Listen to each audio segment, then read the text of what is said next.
I'm Robin Gagnon. And I'm Eric Gagnon, and we sell restaurants.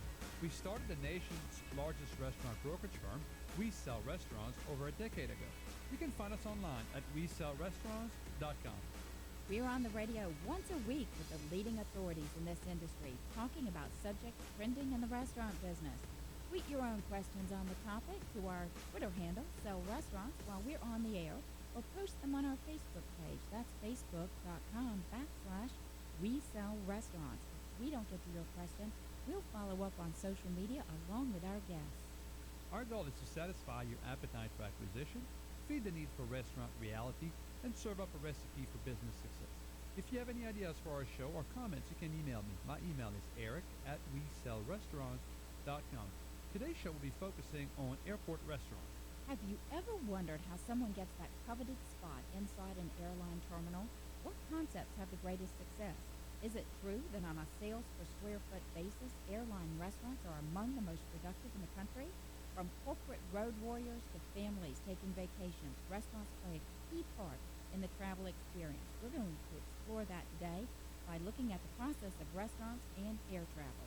And to do that, we have two great guests today. We are first joined by Frank Sickelsmith, the Vice President of Adult Beverage and Restaurant Development at HMSHost Corporation, the leading provider of food, beverage, and retail concession in over 200 travel and entertainment venues in 9 countries spanning the globe. With $2.5 billion in sales, the company has over 26,000 employees. In this role, Mr. Sickelsmith is responsible for the development and ongoing support of HMSHost proprietary and chef-driven restaurants and bars, including leading direction on menu and adult beverage product and standards. He also held operational leadership position, including General Manager of Miami International Airport, Assistant General Manager at LAX International Airport. Mr. Sickelsmith was also a franchisee of the Chili's brand in Australia. He has owned and operated his own small restaurant business. Frank, thank you for joining us today. Thanks for having me. Okay, we're also joined by Carl Schaefer, Principal at the Ideation Design Group. He has more than 3 decades of professional experience in retail food and beverage and airport venue design. He oversees the day-to-day operation and projects at Ideation Design Group, the firm he founded in 2004. Schaefer began his career in Phoenix, Arizona at Architecture and Design Limited, where he became a partner at that young age of 24 and spent the next 20 years designing and managing restaurant and retail projects for airports and other venues around the world. After selling the company in '99, Carl temporarily retired before joining forces with his current partner and launching Ideation Design Group. Among the 200 projects IDG is currently involved in, Schaefer is consulting on a master plan for airport eateries and retail in Latin America. Carl, thanks for being here. Thank you. Okay, guys, so we live in this society where more people have those jobs that require travel. Then we, of course, throw in the friends and family visits. So this caused more restaurant venues to be needed in these restaurants. Tell us a little bit, Frank, what are the current trends in airport restaurants that you were seeing? Frank? More local restaurants and regional restaurants, chef-driven restaurants, where in the past, with the history of airport dining, it's been quite an evolution from the beginning stages of air travel when it was the five-star restaurant that people would actually go to the airport to eat at without flying. The days of sort of generic catering, and then in the early 90s, it was more branded restaurants. That's when we had our relationship started with Chili's, Starbucks, Burger King. And to present day, it's become really more like the food business, which is really spurred on by a lot of knowledge from a consumer's perspective with Food Network. The expectations are a lot higher. So we see trends moving more towards higher-end culinary locations. That's what people want, airport authorities and consumers. So that's the biggest trend that we see right now. Carl, how about you? Do you see what do you see out there in the airport world? Well, it changes from year to year, and airports have required us to do branded designs in the past. It's moving more now towards just great design and great facilities and great service again, and it's not the focus isn't on branded or name brand facilities. They just want great facilities, takes me kind of into that next topic, and Frank, I'll ask you to weigh in on this because obviously HMS is a major player in the industry. But what about the smaller guy? As the airports are looking for the balance between sort of licensed and specialty brands and local eateries, does the regionality or the fact that the airport may be looking for something a little bit special weigh into the decision making as far as who's getting access to those airport spots? Yeah, it sure does. Every airport wants to have an aspect of the local market in the airport. It's really a balance from a consumer's perspective. Regular road warriors, as you say, they want to have their Starbucks and they see things that they recognize, and that's comforting. But they also want to have some localization. We've done that recently in Phoenix, working with Carl and his group, and other locations as well. It's an important combination. The difficulty is translating a local restaurant into a high-volume location like an airport, because people have very limited time, and in many cases, in most cases, a restaurant is really at the end of a stressful situation, getting through TSA, dropping your rental car off. So, yeah, we definitely do try to get localization into our packages, and airports want it, but it is a real balance. You don't want to put a restaurant into an airport that has a very slow ticket time because it's just not the right location.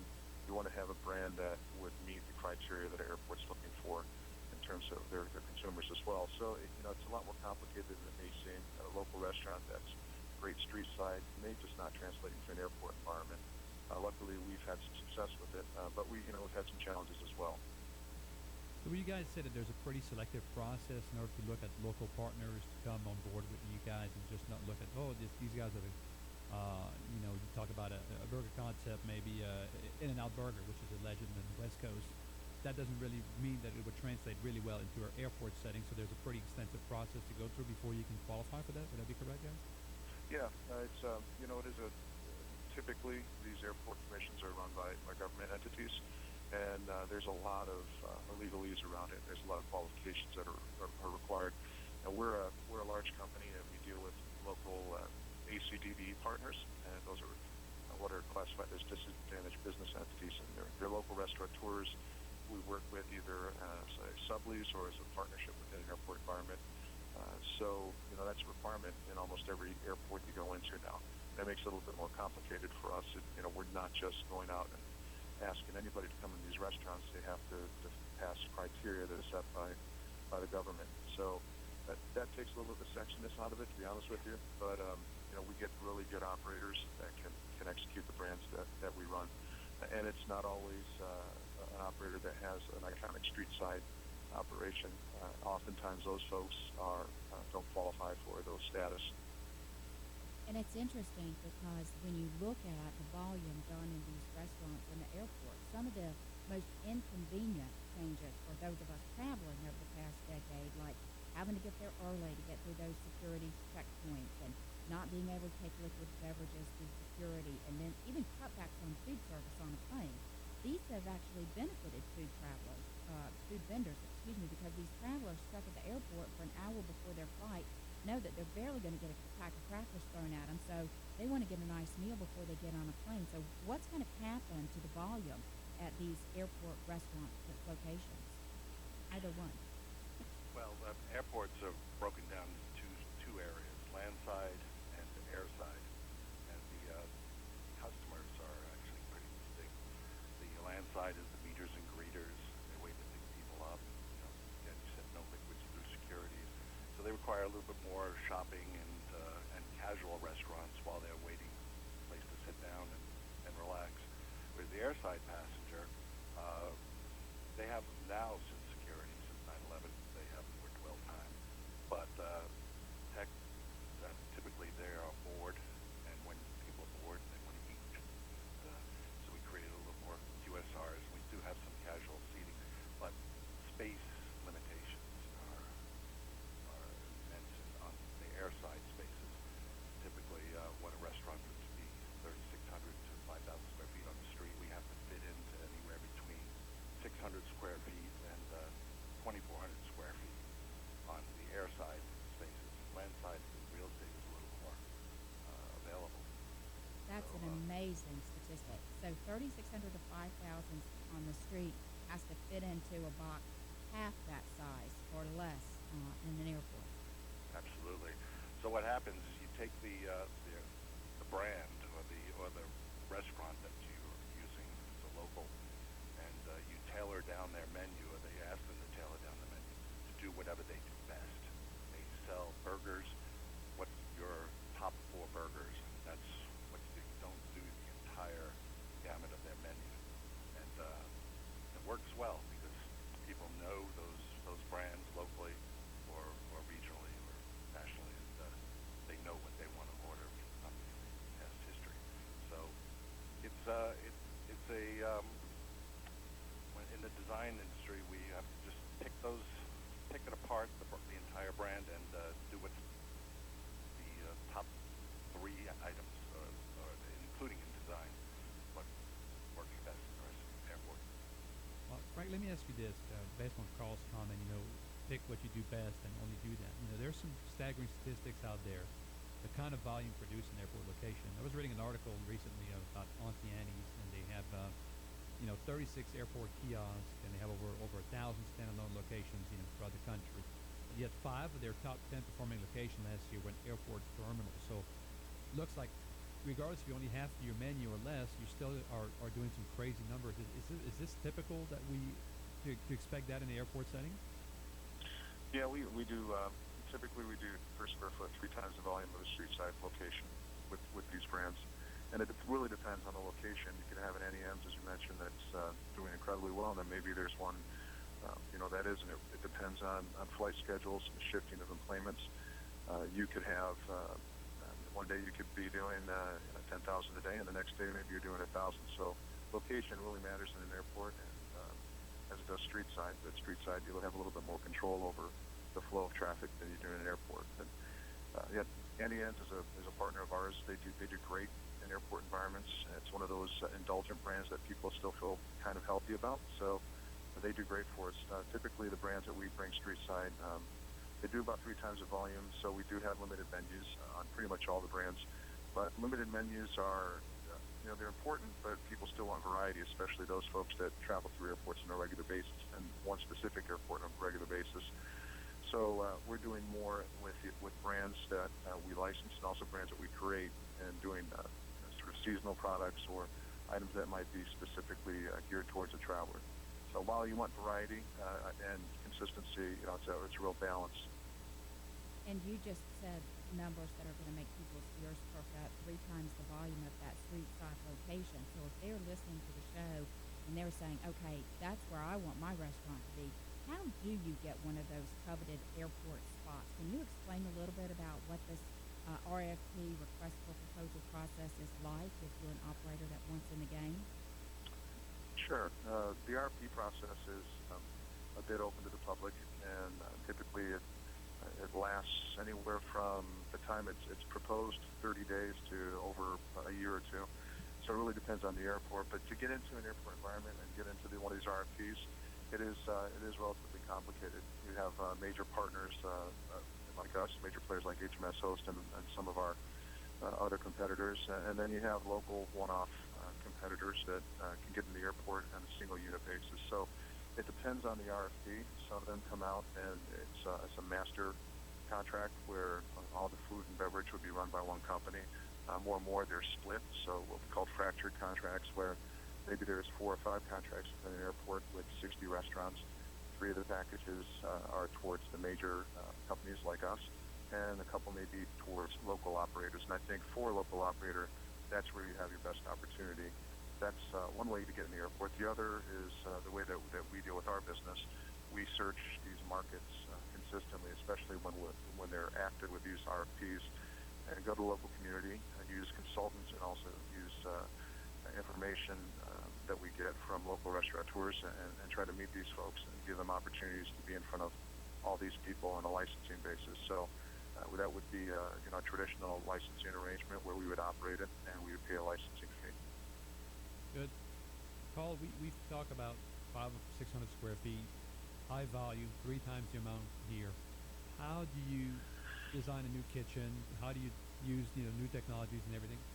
How has the world has changed to be able to design a restaurant that can handle that much volume, especially you said weather related? So some days you can do $10,000, the next day you do 1,000. how do you design? What is changing the design world to be able to better accommodate these types of establishments? Well, equipment, like I said, we tailor down the menus along with the square footage. Um, Speed of service is obviously one of the biggest issues in an airport. People are in sensory overload, and they don't come to the airport to eat; they come to the airport to fly.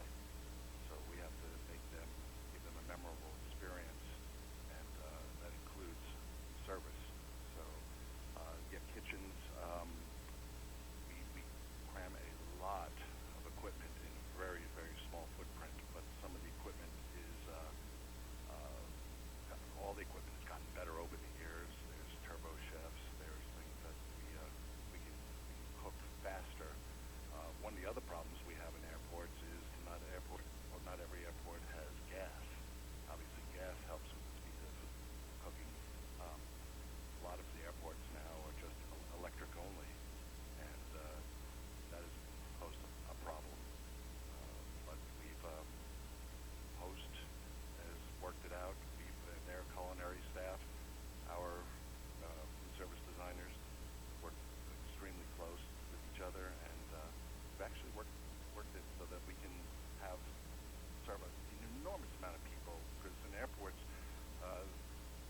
mostly are in banks of flights. All the flights leave all at one time, and then it goes down. There's a lull, and then there's another big bank of flights that goes out, and that happens probably eight times a day. So you have to serve, probably at any one period of time, Frank, how many hours, how many people in some of those fast QSRs that we have to serve in an hour. That's good information. Frank, from the operational side of it, storage. I mean, you are serving mass quantities of food in small confinement storage, availability of products. How do you guys deal with that in the airport versus a traditional setting? Well, we typically have a receiving center, a commissary center, where we store most of the goods. And we don't have a lot of storage in the restaurants, but we do have off-site storage either below the passengers level or at the tarmac level, or we'll have it remotely within the terminal. So while it's true, we don't have a whole lot of storage there, we do have a lot of ability to refill the restaurant on an hourly or even more frequent basis. So it really depends on the airport. Most airports weren't designed for restaurants; they were designed for airplanes. So we have to be creative anytime we get into a new situation. The newer airports, they do a better job with it, and in those airports, you'll see more beers on tap because they have an ability to store more of those things. You'll see that being a little bit more convenient.